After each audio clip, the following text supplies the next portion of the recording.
Kolluru వెలుమలలో best flat కోసం చూస్తున్నారా? రాధేస్కైనే ఎంచుకోండి.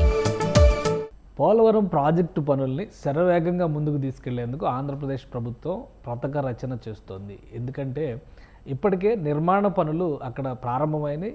శరవేగంగా ఈ పనులు ముందుకు తీసుకెళ్లాలనేటువంటి సంకల్పంతోనే విదేశీ నిపుణుల బృందాలను కూడా ఇందులో ఇన్వాల్వ్ చేసింది ఏపీ సర్కారు. సో కాంట్రాక్ట్ కంపెనీలతో పాటు విదేశీ కంపెనీ బావర్ దీనికి సంబంధించి ముఖ్యంగా డయాఫ్రమ్ వాల్ నిర్మాణానికి సంబంధించినటువంటి తవ్వకం పనులు, అలానే కాంక్రీట్ నాణ్యత, ఈ అంశాలన్నింటినీ కూడా దృష్టిలో పెట్టుకొని విదేశీ నిపుణుల బృందం కూడా దాదాపు 4 రోజుల పాటు అక్కడే మోహరించింది. ఈ అధ్యయనాల తర్వాత దీనికి సంబంధించినటువంటి పూర్తి సమాచారాన్ని కేంద్ర జల సంఘం అధికారులతో చర్చించడం, ఒక నివేదిక రూపంలో టోటల్ యాక్టివిటీ అంతటిని కూడా సబ్మిట్ చేయాలని ఆంధ్రప్రదేశ్ ప్రభుత్వం భావిస్తుంది. అలానే కేంద్ర జల సంఘం సూచించినటువంటి కాంబినేషన్స్ మేరకు కాంక్రీట్ని తయారు చేసేటువంటి బాధ్యత ఎంఈఎల్ సంస్థ నిర్వహిస్తుంది. ఈ ఎంఈఐఎల్ సంస్థ సప్లై చేస్తున్నటువంటి కాంక్రీట్ నాణ్యతని ఎప్పటికప్పుడు పరిశీలిస్తూ నిపుణుల బృందాలు చేస్తున్నాయి. అలానే ముఖ్యంగా డయాఫ్రమ్ వాల్కి సంబంధించి ట్రెంచ్ల తవ్వకం అనేది చాలా ముఖ్యమైనటువంటి అంశం. ఈ తవ్వకానికి సంబంధించినటువంటి విషయంలో కూడా 2 రకాల కట్టర్లను ప్రస్తుతం ప్రభుత్వం ఉపయోగిస్తుంది. మొదట ఒక కట్టర్తోనే పనులు ప్రారంభించారు. 2వ కట్టర్ కూడా ఇప్పుడు జాయిన్ అయింది. ఈ నెలాఖరు నాటికి 3వ కట్టర్ను కూడా తెప్పించి వీలైనంత వేగంగా పనులు ముందుకు, ఎందుకంటే పోలవరంలో వరద నీటి సమస్య వచ్చే నాటికి ఈ తవ్వకం పనులు ముఖ్యంగా డయాఫ్రమ్ వాల్కి సంబంధించి వాటర్ లెవెల్ని చూసుకుని దాని నిర్మాణ పనులు ముందుకు తీసుకెళ్లాలి. కాబట్టి కట్టర్ల సంఖ్య పెంచడం ద్వారా ప్రభుత్వం ఈ నిర్మాణ బాధ్యతల్ని శరవేగంగా ముందుకు తీసుకెళ్లాలని ఆలోచిస్తుంది. ఈ క్రమంలోనే కొన్ని మార్పులు చేర్పులు పనితీరు వ్యవహారంలో కూడా చేయాలనేటువంటి నిర్ణయానికి వచ్చింది. మరొకటి ఏంటంటే కేంద్ర ప్రతినిధుల బృందం ఒకటి ఆంధ్రప్రదేశ్లో పోలవరం ప్రాంతంలో పర్యటిస్తుంది. ఇది కూడా పునరావాస ప్యాకేజీకి సంబంధించినటువంటి పనుల్ని వేగంగా పూర్తి చేయాలనేటువంటి సంకల్పంతో రాష్ట్ర ప్రభుత్వం ఉంది. గతంలో 2017-18 సమయంలో 11,654 ఇళ్ల నిర్మాణానికి సంబంధించి అంటే ఒక 50 కాలనీలని రీహాబిలిటేట్ చేసేటువంటి క్రమంలో ప్రభుత్వం టెండర్లను కాల్ఫర్ చేసింది. దాదాపు 1,100 కోట్ల రూపాయల మేరకు పనులు కూడా జరిగినాయి. అయితే జగన్మోహన్ రెడ్డి ప్రభుత్వం వచ్చిన తర్వాత వీటన్నిటిని కూడా నిలిపేసింది.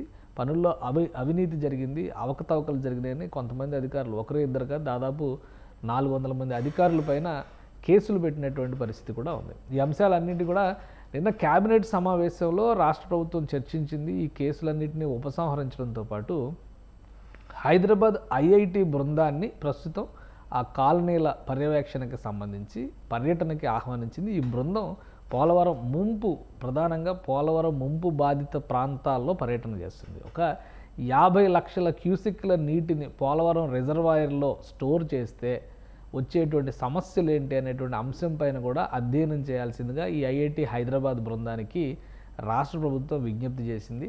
ఈ నేపథ్యంలో వాళ్ళు పూర్తిగా సమగ్ర అధ్యయనం చేసి కొత్తగా కట్టబోతున్నటువంటి కాలనీలు ఒకవైపు, ముంపు బారిన పడబోయేటువంటి కొత్త ప్రాంతాలు, వీటన్నిటిపైన ఒక సమగ్ర నివేదికను ఇవ్వబోతున్నారు. ఆ నివేదిక ఇచ్చిన తర్వాత ఈ ఆగిపోయినటువంటి 50 కాలనీల నిర్మాణానికి సంబంధించి కొత్త టెండర్లను పిలవాలని రాష్ట్ర ప్రభుత్వం భావిస్తుంది. ఎందుకంటే ఆ కాలనీల నిర్మాణం కనుక జరగకపోతే సమస్యలు మరింత ఎక్కువ అయ్యేటువంటి అవకాశం ఉంటుంది.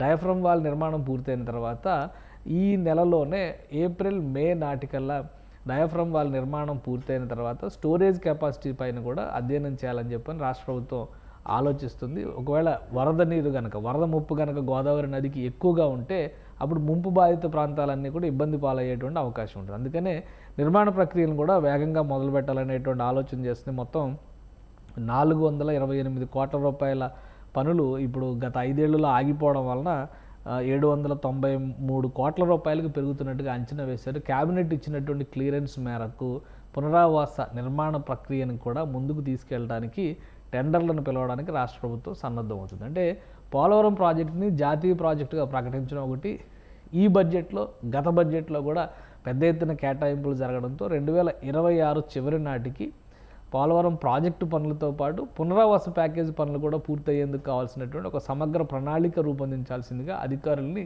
ముఖ్యమంత్రి చంద్రబాబు నాయుడు ఆదేశించారు. ఈ నేపథ్యంలోనే ఒకవైపు విదేశీ నిపుణుల బృందాలు, మరోవైపు కేంద్ర జల సంఘానికి సంబంధించినటువంటి ఎక్స్పర్ట్ కమిటీ, ఇంకోవైపు నుంచి ఐఐటి హైదరాబాద్ సహకారం తీసుకోవడం ద్వారా ఈ పనుల్ని ముందుకు తీసుకెళ్లేటువంటి ప్రణాళికని ఆంధ్రప్రదేశ్ ప్రభుత్వం అమలు చేస్తోంది.